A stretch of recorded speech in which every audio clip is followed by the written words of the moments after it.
ಇಲ್ಲೇನಂತ ಕೊಟ್ಟವ್ರೆ, interesting maths problem 71. ಇಲ್ಲಿ A ಮತ್ತು ಬಿ ಇಬ್ಬರು ದುಡ್ಡು ಹಾಕಿರ್ತಾರೆ ಒಂದು ಕಂಪ್ನಿಗೆ. ಯಾವ ಥರ? ಎ ಅನ್ನೋನು 80,000 ರೂಪಾಯಿ 9 ತಿಂಗಳುಗಳು ಹಾಕಿರ್ತಾನೆ. ಬಿ ಅನ್ನೋನು 1,20,000 ರೂಪಾಯಿ 6 ತಿಂಗಳುಗಳು ಹಾಕಿರ್ತಾನೆ. ಇವಾಗ ಏನು ಕಂಡುಹಿಡಿಯಬೇಕು? 45,000 ರೂಪಾಯಿ ಲಾಭ ಮಾಡ್ತಾರೆ ಇಬ್ಬರಿಂದ. 45,000 ಲಾಭ ಮಾಡಾದ್ಮೇಲೆ ಬಿದೆಷ್ಟು ಅಂತ ಕಂಡುಹಿಡಿಬೇಕು. ಆ ಲಾಭದಲ್ಲಿ ಬಿದ ಭಾಗ ಎಷ್ಟು ಅಂತ. ಯಾವ ಥರ ಕಂಡುಹಿಡಿಯೋದು ಅಂದರೆ ಈ ಥರ ಕಂಡುಹಿಡಿಯೋದು, ಬಿದೆಷ್ಟು ಅಂತ. ಫಸ್ಟು ಇಬ್ಬರು ಎಷ್ಟೆಷ್ಟು ದುಡ್ಡು ಹಾಕವ್ರೆ ಟೋಟಲ್ ಆಗಿ ನೋಡ್ಬೇಕು. ಆ ಬಿಸ್ನೆಸ್ಸಲ್ಲಿ ಇಬ್ಬರು ಎಷ್ಟೆಷ್ಟು ದುಡ್ಡು ಹಾಕವ್ರೆ ಅದರಲ್ಲಿ. ಅವನು ಎ ಅನ್ನೋನು 80,000 ಟೈಮ್ಸ್ ಆಫ್ ಎಷ್ಟು 6 ತಿಂಗಳು 9 ತಿಂಗಳು ಹಾಕವನೆ. 8 9 72 7,20,000 ಹಾಕವನೆ.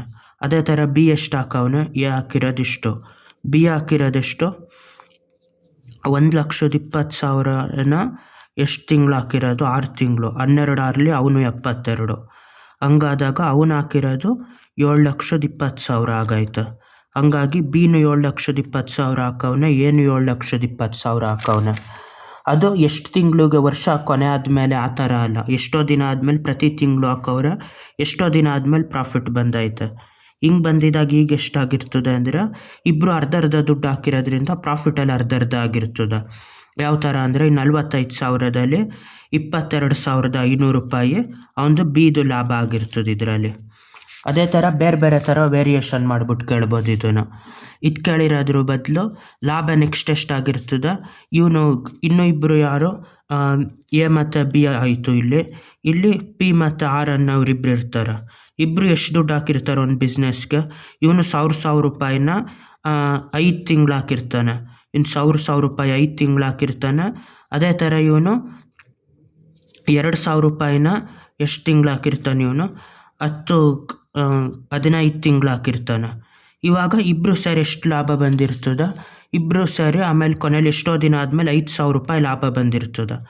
5,000 ರೂಪಾಯಿ ಲಾಭನ ಇಬ್ಬರು ಡಿವೈಡ್ ಮಾಡಬೇಕು. ಯಾವ ಥರ ಡಿವೈಡ್ ಮಾಡೋದು ಅಂದರೆ ಈ ಥರ ಮಾಡಬೇಕು ಅದನ್ನು. ಫಸ್ಟ್ ಇವನು ಎಷ್ಟು ದುಡ್ಡು ಹಾಕವನು ಇದರಲ್ಲಿ? 1,000 ಟೈಮ್ಸ್ ಆಫ್ 5 ತಿಂಗಳು ಅಂದರೆ 5,000 ರೂಪಾಯಿ ಹಾಕವನ ಟೋಟಲ್ ಆಗಿ. ಅದೇ ಥರ ಇವನು 15 2ಲಿ 30,000 ರೂಪಾಯಿ ಹಾಕವನು. ಇವನು 5,000, ಇವನು 30,000 ಹಾಕಿದಾಗ ಅದ್ರ ರೇಷಿಯೋ ಯಾವ ಥರ ಡಿವೈಡ್ ಮಾಡಬೇಕು? 5/30.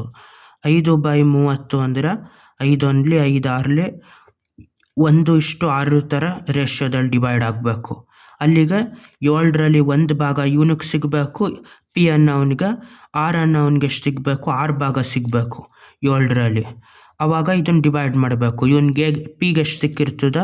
1/7 ಟೈಮ್ಸ್ ಆಫ್ 5,000 ಅಂತ ಮಾಡಿದಾಗ ಇದರಲ್ಲಿ 7 7 49, 1 7 1 7, 7 4 28, ಇನ್ನು ಮಿಕ್ಕಿದ್ದು 0.2ರಲ್ಲಿ 7 2ಲಿ 7 2 14, 7 3 21. ಒಂದು 714 ರೂಪಾಯಿ ಇವನಿಗೆ ಸಿಕ್ಕಿರ್ತದೆ 5,000ದಲ್ಲಿ. ಮಿಕ್ಕಿರೋದೆಷ್ಟು? ಇನ್ನು 5,000ದಲ್ಲಿ ಮಿಕ್ಕಿರೋದು 4,276 ರೂಪಾಯಿ ಇವನಿಗೆ ಸಿಕ್ಕಿರ್ತದೆ. ಯಾರಿಗೆ?